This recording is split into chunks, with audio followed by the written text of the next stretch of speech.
ஆன்மீக நண்பர்கள் அனைவருக்கும் என்னுடைய அன்பான வணக்கங்கள். தமிழ் புத்தாண்டு ராசி பலன் 2025. தமிழ் புத்தாண்டு ஒவ்வொரு ஆண்டும் சித்திரை 1ஆம் தேதி ஏப்ரல் 14 பிறக்கிறது. ஜோதிடத்தில் சூரிய பகவான் கலத்திரஸ்தானத்தில் முதல் ராசியான மேச ராசியில் நுழையக்கூடிய நாளில் புத்தாண்டு பிறக்கிறது. 60 ஆண்டுகள் அடங்கிய பட்டியலில் வரக்கூடிய 47வதாக வரக்கூடிய விசுவாசுவ உலக நிறைவு ஆண்டு பிறக்க உள்ளது. இந்த ஆண்டிற்கான பொருள் என்ன? இந்த தமிழ் புத்தாண்டில் எந்தெந்த ராசிகள் சூரியனை போல் ஜொலிக்க உள்ளனர் என தெரிந்து கொள்வோம். தமிழ் புத்தாண்டு தொடக்கத்தின் போது சூரிய பகவான் மேசராசியில் பிறக்கிறார். ரிஷபத்தில் குரு, கடகத்தில் செவ்வாய், கன்னி ராசியில் கேது, துலாம் ராசியில் சந்திரன், மீன ராசியில் சனி, சுக்கிரன், புதன், ராகு என 4 கிரகங்களின் சேர்க்கை நடக்கப் போகிறது. எப்படி புத்தாண்டு தொடக்கத்தில் கிரகங்களின் அமைப்பின் காரணமாக இந்த புத்தாண்டில் தொழில், வேலை தொடர்பாக லாபம் ஏற்படக்கூடியதாக இருக்கும். இந்த பதிவில் 12 ராசிக்காரர்களுக்கும் நற்பலன்கள், கெடுபலன்கள் என்பதை இந்த பதிவில் காண்போம்.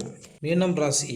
மீனராசி அன்பர்களே, சகல வித்தைகளையும் கற்றுக்கொள்ள விரும்பும் மீனராசி அன்பர்களே, இந்த ஆண்டு உங்களின் ராசிக்கு ஜென்ம ராகு ஆண்டு துவக்கத்தில் விரய ராகுவாக அமர்வது, 6ஆம் இட கேதுவாகவும் தொடர்ந்து 3ஆம் இடத்தில் குரு, 4ஆம் இடத்தில் அமர்வது தவிர்க்க முடியாத வெளிநாட்டு பயணம், வெளியூர் பயணங்களாக அமையும். சுகஸ்தானத்தில் ராசிநாதன் குரு அமர்வது நமது உடல்நலனில் பல்வேறு பிரச்சனைகளை தரும் என்பதால் உடல்நலனை பேணி பாதுகாத்துக் கொள்வது மிக சிறப்பு.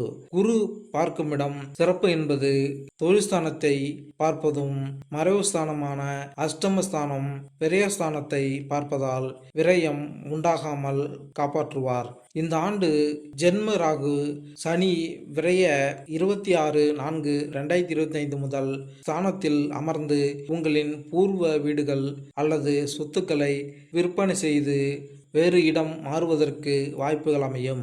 இந்த ஆண்டு இறுதி வரை விரய சனியோடு ராகு இருப்பதும், பின்பு சனி பயிற்சியாகி ஜென்ம ராசியாக அமரும்போது வேறு இடத்திற்கு மாறுவார். கேது 6ஆம் இடத்தில் அமர்வது திரைமறைவில் இருந்து துன்பம் தந்து வந்தவர்களை விட்டு விலகி விடுவார். உங்களின் ராசிநாதன் எங்கிருந்தாலும் நன்மை செய்வார். உங்களின் ராசிக்கு 11/5/2025 முதல் சுகஸ்தானத்தில் பயிற்சியாகி அஷ்டமஸ்தானத்தையும் தொழில்ஸ்தானத்தையும் விரயஸ்தானத்தையும் ஓராண்டு காலம் பார்வையிடுவதால் சுபவிரயம் உண்டாகும்.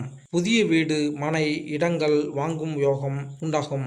கடந்த கால விரய செலவுகள் வராமல் நீங்கள் உங்களுக்கு பாதுகாப்பு சூழ்நிலையை உருவாக்கி கொள்வீர்கள்.